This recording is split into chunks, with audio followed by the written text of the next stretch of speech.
everybody. Welcome back to the Wichitans show. Just listening to the news all weekend about these fires. I mean, it's pretty tragic. They're saying it's the worst in history, that says a lot for California fires. It's not exactly something they're a stranger to. And I guess as of this morning, 31 people have sadly lost their lives. To show up and watch that this fire has taken everything away from them. I don't understand. Anything like this. I've never seen the devastation, carnage. Never. These things keep happening, season after season after season. But now these gusts are expected to last through government Tuesday. over there, the regulations, they're not allowed to clear away all that dead brush they are hoping somehow Mother Nature can because work of in their favor, and they can get environmental protection laws. All right, Jeff Paul, thank you. But yet, and here's a live look at a new wildfire. Complain about the fires Fire, and it's burning every season. Let's now move north and to then Butte people County, go back and they rebuild in the firefighters same are spots. battling the deadly campfire. Joining me now on the phone is It Tim just doesn't make any sense to me, but International Association of Firefighters. He's in Chico, what do I California. know? Joins me by phone. Tim, tell me a little bit about the preparation that firefighters go but through. I hope everybody just stays safe and gets out. I also want to thank everybody who took a minute to thank us veterans. It's appreciated. I actually did get a chance to chat with an old buddy of mine. We went to air crew school together, and we were. He stayed in, and he is made chief recently, and it just it was nice to see him in khakis. It's also a bit strange because we weren't exactly the poster kids of the Navy back in the turn of the century. Back in, it was 99, 2000. Yeah. It just brought back a lot of memories and things that I haven't thought about in a long time. But it was he's over in Japan right now. So shout out to Chief Branch. Very proud of you. He says he's retiring in about a year's time. He's from Dallas, so me being here in Houston, we'll be able to hook up and catch a drink or something, share a dinner. It'll be real nice. Now, ballot recounts are underway across Florida, where Senate and governor's races remain undecided to this day. But Republican Rick Scott isn't waiting for the Senate race to be called. He's announcing plans to go to Washington for orientation activities later this week. Griff Jenkins is live at the Broward County Board of Elections in Lauderhill, Florida. Griff, where do things stand now, 2 p.m. Eastern?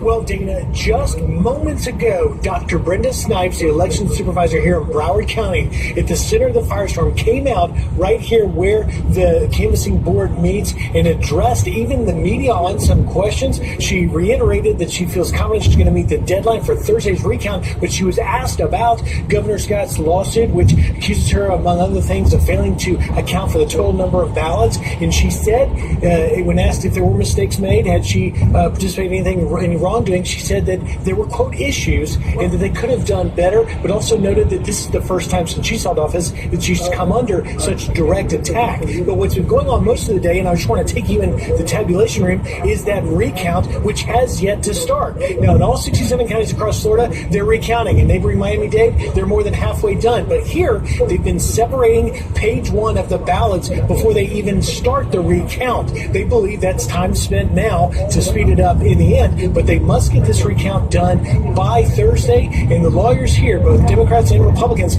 are anticipating that recount to be like the first unofficial recount within that 0.25% margin, leading us to a manual hand recount. And that is going to be significantly more involved because there is another deadline, that is Sunday, of the official results. Another little bit of news that's happened in the last hour, and that is a Broward County judge, Judge Tudor, denied an injunction in a lawsuit filed by Governor Scott to impound the machines you're looking at now. He said that that's not going to happen. Ultimately, the Broward County Sheriff's Office security that is here is sufficient to do so. So things are very fluid right now as we look to that Thursday deadline of the recount. We'll find out if it's happening. It's been going on since around the clock 24/7 since 2 new machines were brought in, Dana. At 4 a.m. we were here and they're trying to get it going, but we anticipate the actual recount to begin tomorrow morning at some point.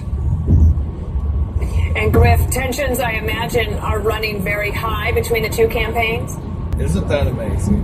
They act like we're just a bunch of kids running around with propeller hats.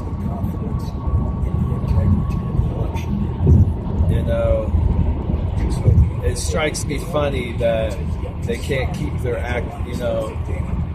Just what's going on? Finding boxes of ballots in trunks of cars. You're finding ballots in closets at a school. And it's kind of amazing that they never find Republican ballots.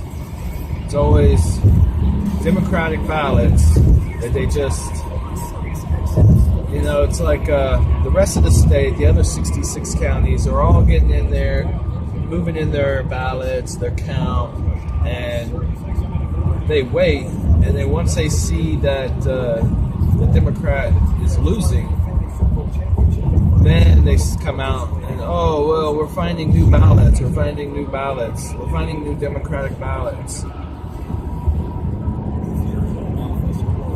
You know, it's just, it's strange.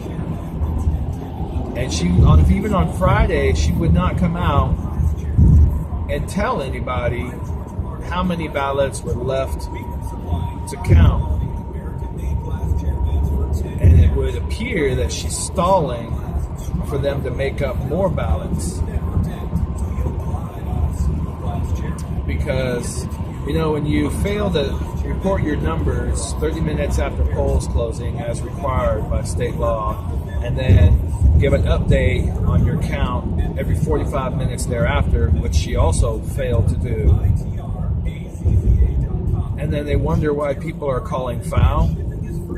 Don't forget, we've got a special counsel investigation, or a special prosecutor investigation of the president going on 2 years for possible collusion. Possible collusion. But we're not supposed to investigate this woman and her county for possible fraud. How is I don't see how this is any different. You know, when you break all the rules, you don't follow protocol, but you're supposed to just look us in the eye and say, trust me, I've got a handle.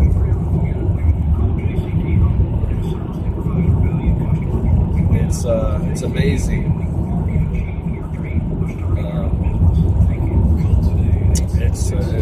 It's shameful that they continue to do this. And the last time this Snipes lady got in trouble by a judge who had found that she had broken state law was in the Debbie Wasserman Schultz race. Recognize that name? And we're all supposed to think everything's on the up and up. You know, we would have no choice but to believe everything was on the up and up if she would just follow protocol, follow state law, do what she's supposed to do, and there won't be any issue. But no, she's got to do everything under the table, in secret, and then we're the bad guys for suspecting foul play. It's amazing that more people are outraged. And the reason they're not outraged is because they know what's going on.